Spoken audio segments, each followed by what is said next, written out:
Ratusan prajurit Ukraina meninggal dunia di arah Donetsk dalam 24 jam terakhir. Unit kelompok pasukan Yuk Rusia mengalahkan formasi musuh di dekat Georgievka, Kleshchevka, dan Nevelskoye, Republik Rakyat Donetsk. Angkatan bersenjata Ukraina kehilangan lebih dari 240 prajurit, 3 tank, dan 5 kendaraan bermotor.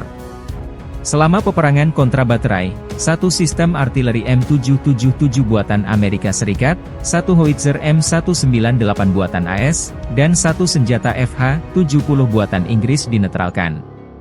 Selain itu, 1 gudang amunisi telah hancur. Konflik Rusia dan Ukraina memasuki tahun ketiga belum ada tanda-tanda perdamaian dua kubu.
Angkatan bersenjata Ukraina melansir terjadi 76 kontak senjata dalam 24 jam terakhir. Secara total, Rusia meluncurkan 16 rudal dan 130 serangan udara yang dilakukan. 65 serangan dari sistem salvo roket. 14 Maret malam, Rusia menyerang Ukraina menggunakan 27 kendaraan udara tak berawak jenis Shahed. Semua drone penyerang dihancurkan kekuatan dan sarana pertahanan udara Ukraina.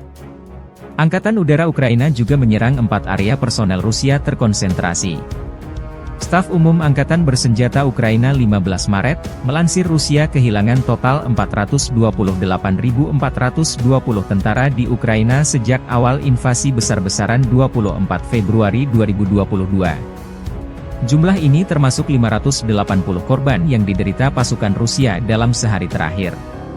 Menurut laporan tersebut, Rusia juga kehilangan 6.758 tank, 12.949 kendaraan tempur lapis baja, 13.993 kendaraan dan tangki bahan bakar, 10.580 sistem artileri, 1.017 sistem peluncuran roket ganda, 717 sistem pertahanan udara, 347 pesawat terbang, 325 helikopter, 8.254 drone, 26 kapal dan perahu, dan 1 kapal selam.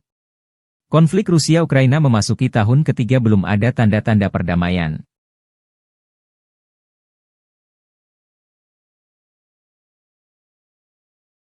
Download Tribun X sekarang, menghadirkan lokal menjadi Indonesia.